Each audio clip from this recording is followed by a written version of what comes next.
Hello बच्चों, कैसे हो? मैं मुकेश कुमार अग्रवाल आपका एक बार फिर हार्दिक स्वागत करता हूं। आशा करता हूं कि आप लगातार पढ़ रहे होंगे और जो मेहनत मैं आप लोगों के लिए कर रहा हूं उसका पूरा लाभ उठा रहे होंगे। मैं देख रहा हूं कि कुछ बच्चे केवल थोड़ा सा व्यू करके छोड़ देते हैं। इस प्रकार से आपको इस वीडियोज का पूरा फायदा आपको नहीं मिल पाएगा। आपसे रिक्वेस्ट कि आप वीडियोज को पूरा देखें। ये वीडियोज मैं किसी हंसी मजाक के लिए नहीं बना रहा हूँ। ये इम्पोर्टेंट वीडियोज हैं। आरबीएससी राजस्थान बोर्ड की जो कक्षा 10 की मैथमेटिक्स है उसका पहला चैप्टर जो 4 मार्क्स का है वो इन्हीं वीडियोज के आधार पे ही आएगा। इसलिए आप इसको पूरा देखें और इनके आधार पे जो चैप्टर 1 में क्वेश्चंस हैं उन्हें आप सोल्व करें। अगर क्वेश्चन समझ में नहीं आते हैं तो आप उन्हें वीडियो देखें और फिर भी नहीं आते तो आप मुझे कमेंट सेक्शन में लिखें। मैं आपकी समस्या का समाधान करूंगा। मैं आपको आश्वस्त करता हूं कि मैं पूरी मेहनत करूंगा और आगे से आगे जो सुझाव मेरे आप देंगे उनको शामिल करते हुए अच्छे से वीडियो बनाऊंगा। आज का जो टॉपिक हमने लिया है वो लिया है कि जो सिंपल इक्वेशंस हैं उनको हम वैदिक मेथड से कैसे सोल्व करेंगे वो हम देखेंगे। वैदिक मैथ्स में सिंपल इक्वेशन सोल्व करने के 2 तरीके हैं। पहला सूत्र परावर्त्य योज्येत और दूसरा है सूत्र शून्यम साम्य समुच्चय। सूत्र परावर्त्य योज्येत के 4 एप्लीकेशंस, 4 अनुप्रयोग स्वामी भारती कृष्ण जी तीर्थ ने लिखे हैं। इसके अलावा सूत्र शून्यम साम्य समुच्चय के 6 एप्लीकेशंस हमारे पास हैं, 6 अनुप्रयोग हैं। हम 1 बाय 1 हर एप्लीकेशन को, हर तरीके को समझेंगे, उनके सूत्रों को समझेंगे, क्या फॉर्मूले वो देखेंगे और हर फॉर्मूले के लिए हम एक एक क्वेश्चन भी जो आपकी बुक में है उनको सोल्व करेंगे। अब ध्यान से देखें। पहले हम देखते हैं सूत्र परावर्त्य योज्येत। सूत्र परावर्त्य योज्येत में जो मेन टर्म्स है उसमें ये लिया गया है कि पक्षांतर कैसे करते हैं इक्वेशंस में और फिर उनका पक्षांतर करने के बाद में समायोजन, यानी कि पहले ट्रांसफर और उसके बाद में उनको एडजस्टमेंट। इक्वेशंस को सोल्व करने का मतलब होता है कि इक्वेशंस में एक वेरिएबल होता है जिसकी वैल्यू हमें फाइंड करनी होती है। एक चर राशि जैसे x, y, z कुछ हो सकता है, उसकी राशि का मान हम ज्ञात करते हैं। तो पहला जो हम ले रहे हैं फर्स्ट एप्लीकेशन, उसमें आप देखें कि यदि कोई भी equation ax plus b equal cx plus d के रूप में हो तो उसका जो फॉर्मूला बनेगा x की वैल्यू फाइंड करने के लिए कि x equal D minus B upon A minus C, ये इसका फॉर्मूला रहेगा। एक क्वेश्चन लेते हैं हम जिसके आधार पर ज्यादा अच्छे समझ पाएंगे आप। 13x minus 14 equal 9x plus 10, ये हमारा क्वेश्चन है।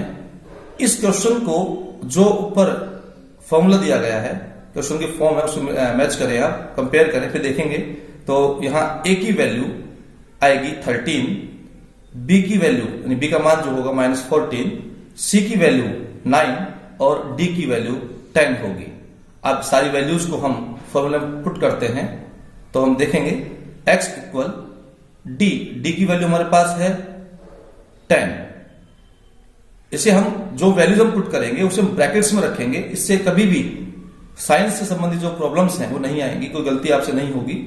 तो 10 फिर माइनस b की वैल्यू माइनस 14 ब्रैकेट में अपॉन a की वैल्यू हमारे पास है 13 और माइनस c की वैल्यू हमारे पास है 9। अब नेक्स्ट स्टेप चलते हैं तो ब्रैकेट खोलेंगे तो हमारे पास d की जगह हमारे पास हो गया 10, माइनस 14 के बाहर माइनस का साइन है, माइनस को माइनस से मल्टीप्लाई करके प्लस हो गया, प्लस 14 हो गया। और नीचे देखें तो a की वैल्यू हमारे पास है 13 माइनस c की वैल्यू हमारे पास है 9। अब सोल्व करते हैं तब देखिए कि ऊपर जो 10 और 14 जुड़ के 24 हो गया और नीचे 13 में से जब हम माइनस करते 9 को तो 4 बचा, तो 24 अपॉन 4 और 4 से 24 को हम काटते हैं, डिवाइड करते हैं तो हमारे पास 6 और यहाँ x की वैल्यू हमारे पास आ गई है 6। तो हमने देखा कि बड़े सिंपल तरीके से हमने एक इक्वेशन सोल्व कर दिया।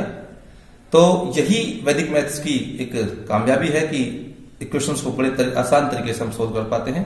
चलिए अब सेकंड एप्लीकेशन लेते हैं।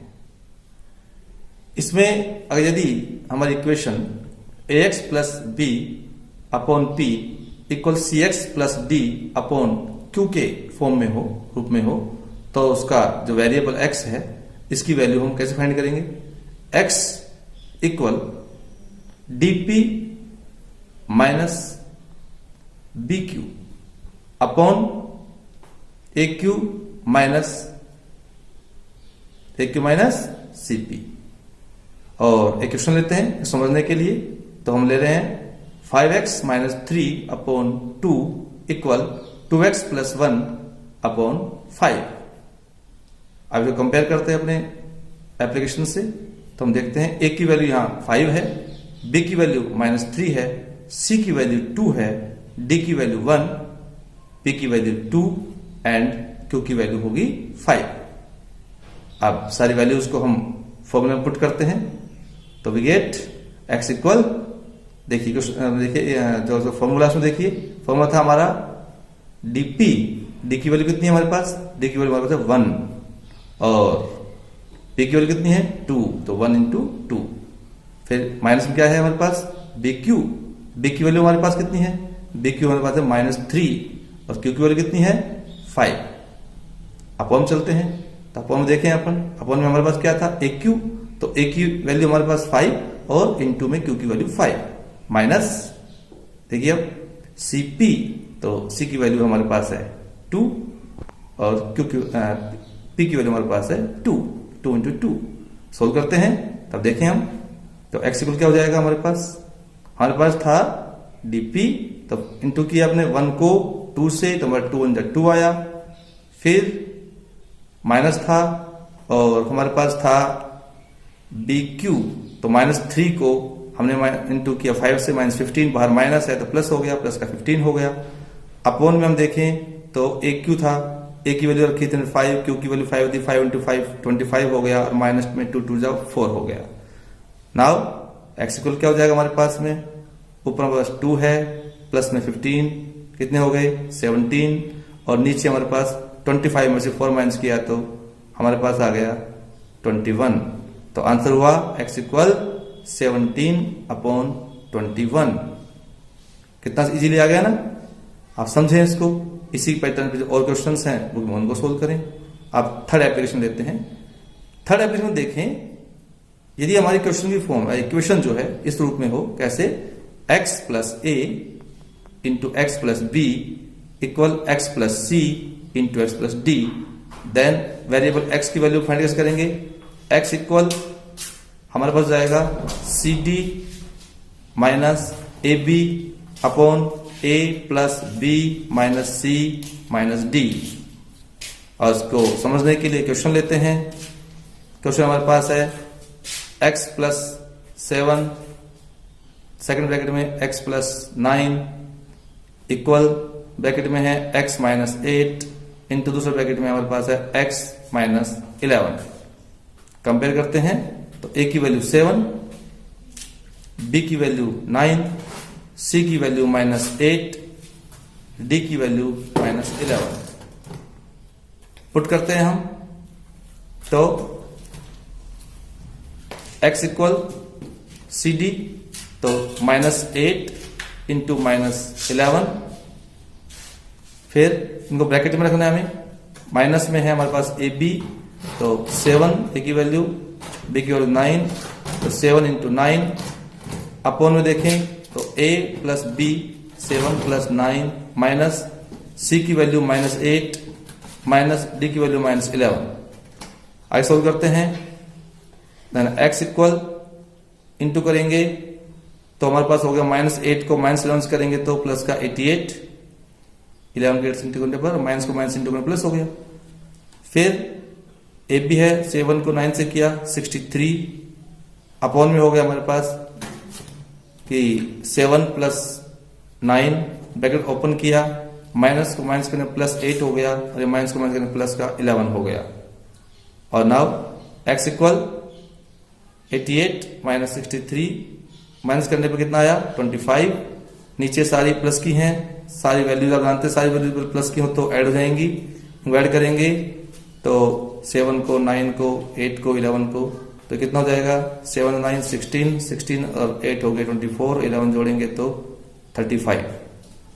नाउ x इक्वल 25/35, इसके 5 से कट रहे हैं दोनों, कैंसिल हो जाएंगे, 5 5 25, 5 से 35, तो x इक्वल आ गया 5/7 और ये हमारा आंसर हो गया। Now we take fourth application. अब हम चौथा अनुप्रयोग लेते हैं। इस अनुप्रयोग के अनुसार यदि question m/x + a plus n/x + b equal 0 की फॉर्म में हो, तो उसमें हम वेरिएबल x की वैल्यू कैसे फाइंड करेंगे?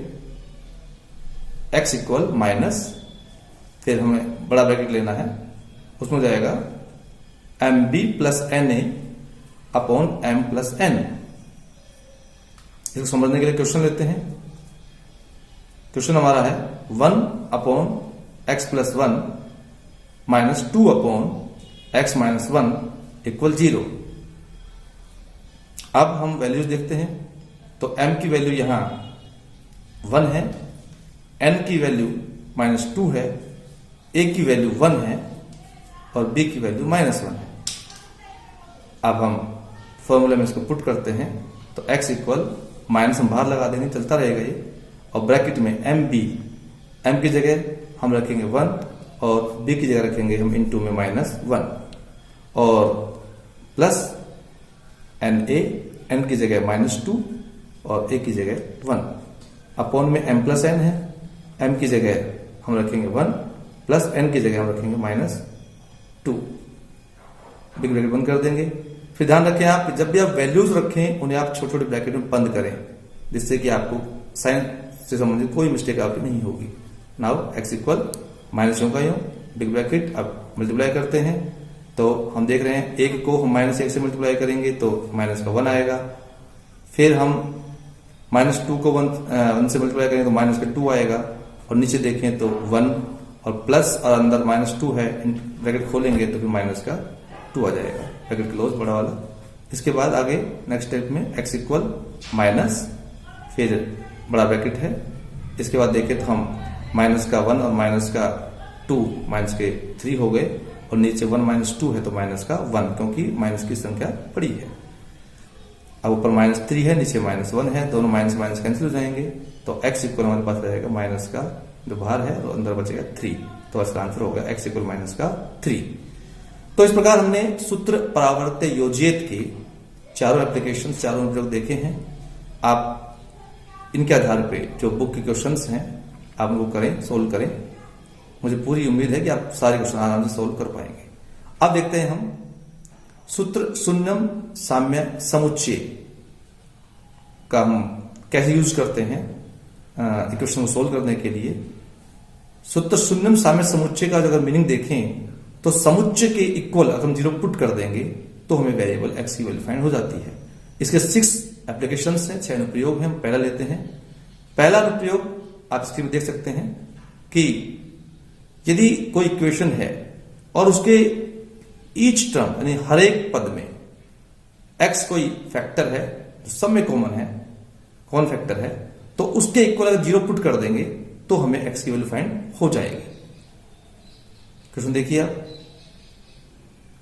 तो क्वेश्चन में क्या लिया है अपन ने, a इंटू में x - 1 है प्लस b इंटू में x - 1 है इक्वल में c है, फिर x - 1 है, फिर प्लस में d, फिर x - 1 है। तो आप देख रहे हैं कि जो इक्वेशन है इसके सभी टर्म्स में, सभी पदों में x - 1 एक कॉमन फैक्टर है, इसलिए मैंने लिखा भी है यहाँ पे। और इसकी जब हम वैल्यू फाइंड करेंगे तो हमें जो कॉमन फैक्टर है इसके इक्वल पुट करना पड़ेगा 0, तो x - 1 इक्वल 0, और जब हम -1 का ट्रांसफर कर देंगे तो x इक्वल आ जाएगा 1। ये जो कि इसका आंसर है। अब सेकेंड एप्लीकेशन में जो इंडिपेंडेंट टर्म्स हैं, पहले समझेंगे कि इंडिपेंडेंट टर्म्स होती क्या है। देखिए x, y, z के साथ संख्या लगी रहती हैं, ये तो वेरिएबल्स होते हैं। तो बिना वेरिएबल की जो नंबर्स होंगे, जो संख्याएं होंगी जिसमें कोई x, y, z लगा हुआ नहीं है, उन्हें हम कहेंगे इंडिपेंडेंट टर्म्स, यानी कि स्वतंत्र चर। यदि किसी इक्वेशन के जो 2 साइड्स होते हैं LHS और RHS, इसमें इंडिपेंडेंट टर्म्स इक्वल हों तो ऐसी कंडीशन में x इक्वल 0 होगा। एक क्वेश्चन लेते हैं। तो क्वेश्चन में देखिए, फर्स्ट ब्रैकेट में हमने दिया है x plus 1 into second bracket में लिया है x प्लस 9 इक्वल में है x प्लस 3 और x प्लस 3। आप देखें लेफ्ट साइड में भी दो ब्रैकेट हैं मल्टीप्लाई में है, राइट साइड में भी दो ब्रैकेट हैं मल्टीप्लाई में है। तो इनमें इंडिपेंडेंट टर्म देखें, पहले ब्रैकेट में 1 है, दूसरे ब्रैकेट में 9 है।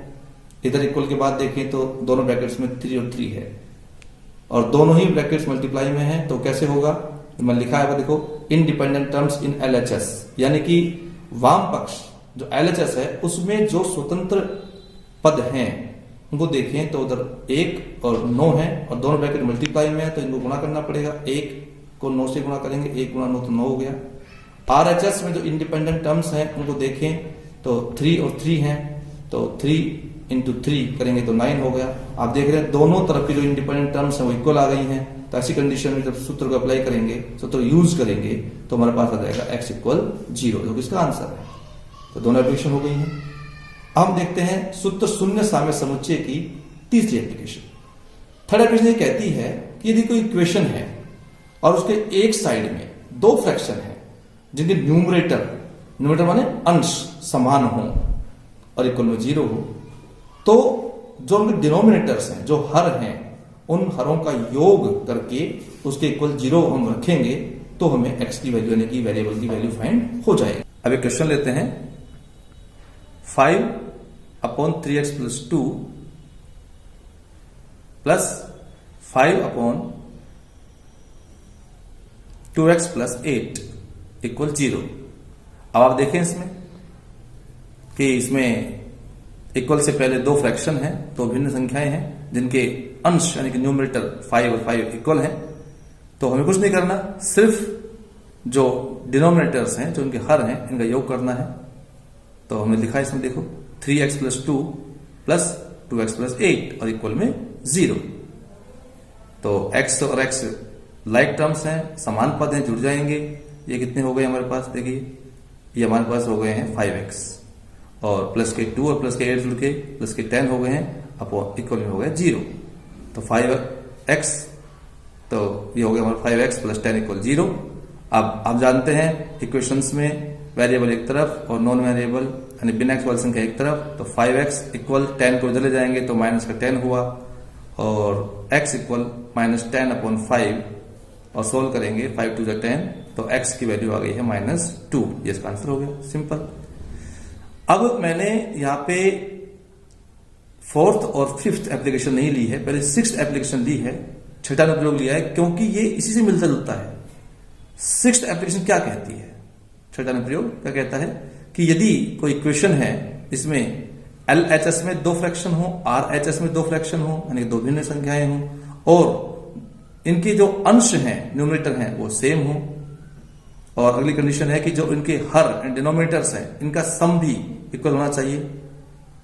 तो जो सम होगा डिनोमिनेटर्स का उसके इक्वल 0 पुट करके हम x की वैल्यू फाइंड कर लेंगे। एक क्वेश्चन लेते हैं, देखिए 1/x plus 2 plus 1/x plus 6 equal 1/x plus 1 plus 1/x plus 7। आप अपने स्क्रीन पे देख रहे हैं, देखें इसमें इक्वल से पहले दो फ्रैक्शन हैं, इक्वेशन के बाद इक्वल के बाद दो फ्रैक्शन हैं, सारे न्यूमरेटर्स 1 1 1 1 सेम है।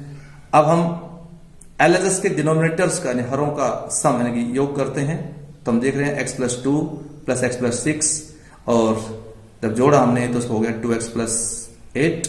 इसी प्रकार जो RHS है इसके डिनोमिनेटर्स को हम सम करेंगे तो हम देख रहे हैं x plus 1 plus x plus 7 equal हो गया है 2x प्लस 8। तो हम देख रहे हैं दोनों सेम आए हैं, इक्वल आए हैं, दोनों सम्स इक्वल हैं। तो किसी भी सम के इक्वल जब 0 पुट करें तो हमें x की वैल्यू फाइंड हो जाएगी। 2x प्लस 8 इक्वल 0 पुट किया हमने और नेक्स्ट स्टेप में 2x इक्वल माइनस का 8 हुआ और फिर x इक्वल तो 2 मल्टीप्लाई में x के अपॉन चला जाएगा तो -8 अपॉन 2। तो x की वैल्यू आ गई हमारे पास -4। तो हम देख रहे हैं कि सूत्र शून्यम साम्य समुच्चय का यूज करके हम बड़ी से बड़ी जो इक्वेशंस हैं वो बड़े आसानी से ओरली हम उसको सॉल्व कर सकते हैं और आंसर फाइंड कर सकते हैं। Now we take fourth application, यानी फोर्थ अनुप्रयोग लेते हैं इसका। ये क्या कहता है? ये कहता है कि यदि कोई इक्वेशन है और उसके न्यूमरेटर का सम और दोनों साइड्स के जो डिनोमिनेटर है उनका सम इक्वल हो या एक सर्टेन रेशियो में हो, निश्चित अनुपात में हो, तो किसी भी चाहे न्यूमरेटर के सम या फिर डिनोमिनेटर के सम को हम 0 के इक्वल पुट कर दें तो हमें वेरिएबल x की वैल्यू फाइंड हो जाएगी। इक्वेशन लेते हैं 3x प्लस 2 अपॉन में है 5x plus 7 equal x plus 1 और अपॉन में है 3x माइनस 1। आप देखें तो पहले हम सम ऑफ न्यूमरेटर्स यानी अंशों का योग करते हैं। दोनों साइड्स के अंशों का योग करेंगे तो क्या आएगा? 3x प्लस 2 प्लस में x प्लस 1 हम जोड़ें 3x और x को सम करेंगे तो 4x और प्लस का 2 और प्लस का 1 हो गया प्लस का 3 तो 4x प्लस 3। अब हम sum of denominators of both sides, दोनों साइड्स के जो हर हैं उनका योग करेंगे तो हमारे पास आ जाएगा 5x प्लस 7 और प्लस में है हमारे पास 3x माइनस 1। तो 5x और 3x दोनों प्लस के हैं, जुड़ेंगे तो 8x हुआ, प्लस का 7 है माइनस का 1 है तो प्लस का 6 बचेगा, 8x प्लस 6 और इसमें 2 कॉमन है तो 2 कॉमन लेने के बाद तो अंदर ब्रैकेट में बचेगा वो 4x प्लस 3। अब हम देख पा रहे हैं कि दोनों जो सम आए हैं उसमें 4x प्लस 3 जिसमें वेरिएबल है वो एक सेम है। तो ऐसी कंडीशन में हम क्या करेंगे? सूत्र शून्य साम्य समुच्चय को यूज करेंगे और 4x प्लस 3 के इक्वल हम 0 पुट करेंगे और सोल्व करेंगे तो 4x इक्वल माइनस 3 हो जाएगा। नेक्स्ट स्टेप में x इक्वल 4 मल्टीप्लाई में अपॉन जाएगा तो माइनस 3 अपॉन 4। सीधा सा सिंपल फॉर्मूला आ गया, तरीका आ गया और आंसर भी आ गया x इक्वल माइनस 3 अपॉन 4। चलिए अब फिफ्थ एप्लीकेशन लेते हैं। फिफ्थ एप्लीकेशन यानी कि पांचवा जो अनुप्रयोग है सूत्र शून्य साम्य समुच्चय का, ये कहता है कि यदि कोई इक्वेशन है और इक्वेशन के LHS के न्यूमरेटर और डिनोमिनेटर का डिफरेंस और RHS के न्यूमरेटर और डिनोमिनेटर का डिफरेंस इक्वल हो या फिर एक सर्टेन रेशियो में हो, यानी अंश और हर का अंतर दोनों पक्षों में अलग अलग निकालेंगे। यदि वो इक्वल है या फिर एक निश्चित अनुपात में है तो किसी भी डिफरेंस के बराबर हम 0 पुट करेंगे तो हमें x वेरिएबल की वैल्यू फाइंड हो जाएगी। इसको हम एक एग्जांपल समझते हैं। तो क्वेश्चन हमारे लिया है 5x प्लस 7 अपॉन में 2x plus 1 equal x plus 1 upon 3x plus 5। देखें तो पहले हम LHS में न्यूमरेटर और डिनोमिनेटर का हम डिफरेंस लेते हैं। तो न्यूमरेटर हमारे पास कितना है? 5x प्लस 7 और इसमें से माइनस करेंगे हम 2x प्लस 1 को, तो 5x प्लस 7 फिर माइनस ब्रैकेट ओपन करेंगे तो 2x माइनस 1, 5x में से 2x माइनस करेंगे तो 3x और 7 में से 1 को माइनस करेंगे तो होगा 6 एंड 3x प्लस 6। अब 3 कॉमन है तो अंदर बचेगा हमारे पास ब्रैकेट में x प्लस 2। अब RHS में हम न्यूमरेटर और डिनोमिनेटर का डिफरेंस लेते हैं यानी अंश और हर का अंतर लेते हैं। तो हम क्या देख पा रहे हैं कि x प्लस 1 फिर माइनस फिर ब्रैकेट में हमने लिखा 3x प्लस 5, ब्रैकेट ओपन करेंगे तो x plus 1 minus 3x minus 5, x plus का 1 है प्लस का 1x है और माइनस के 3x है तो माइनस के 2x बचेंगे और माइनस के 5 है और प्लस का हमारे पास 1 है तो हमारे पास बचेगा माइनस का 4, माइनस 2x माइनस 4 और माइनस 2 कॉमन आ जाएगा तो अंदर बचेगा हमारे पास x प्लस 2। तो हम देख रहे हैं दोनों डिफरेंस में दोनों जो अंतर आए हैं उसमें x प्लस 2 जो वेरिएबल है वो सेम है। अब इसके इक्वल हम 0 पुट करेंगे तो हम यूज करते हैं सूत्र शून्य साम्य समुच्चय का। तो x प्लस 2 इक्वल 0 और 2 का हम जब ट्रांसफर करते हैं पक्षांतर करते हैं तो x इक्वल माइनस 2, पक्षांतर करने पर जो साइन हो चेंज हो जाता है, x इक्वल माइनस 2, इसका आंसर हो गया x इक्वल माइनस 2। बड़ा एक क्वेश्चन था, तुरंत सोल्व हो गया। तो वैदिक मैथ्स के जो भी मेथड्स हैं वो बहुत ही आसान तरीके से बड़ी बड़ी कैलकुलेशंस को सोल्व करने में बड़े कामयाब हैं, बड़े अच्छे हैं। मैंने आपको आज के वीडियो में इक्वेशंस को सोल्व करने के जो 2 मेथड थे, परावर्ती योजित के 4 एप्लीकेशंस और सूत्र शून्यम साम्य समुच्चय के 6 एप्लीकेशन सारे समझा दिए हैं। उम्मीद करता हूं कि आपको काफ़ी इससे हेल्प मिलेगी। और जो आरबीएससी की कक्षा 10th की बुक है उसका चैप्टर 1, उसमें ये जो लास्ट एक्सरसाइज है उसमें सारे क्वेश्चंस के आधार पर दिए हुए हैं, आप वो सोल्व करें। और अगर आपको समझ में नहीं आता है तो वीडियो को दोबारा आप देखें, पूरे वीडियो देखें। और फिर भी अगर समस्या रहती है और आपको कोई सुझाव हो तो आप मुझे कमेंट सेक्शन में लिखें, मैं अगले वीडियोस में वो ज़रूर शामिल करूँगा। मेरा अगर प्रयास सार्थक है और आपके लिए यूज़फुल है तो आप वीडियो को लाइक करें, शेयर करें, चैनल को सब्सक्राइब करें। ये सिर्फ और सिर्फ आपके लिए कोशिश की जा रही है, जो मैं करता रहा हूँ पिछले 24 सालों से, करता रहूँगा। आपका सहयोग बहुत ज़रूरी है। आप अभ्यास करते रहें, प्रगति पत्र बढ़ते रहें। धन्यवाद। Subscribe the channel and press the bell icon to get latest videos notification. Like, share and comment.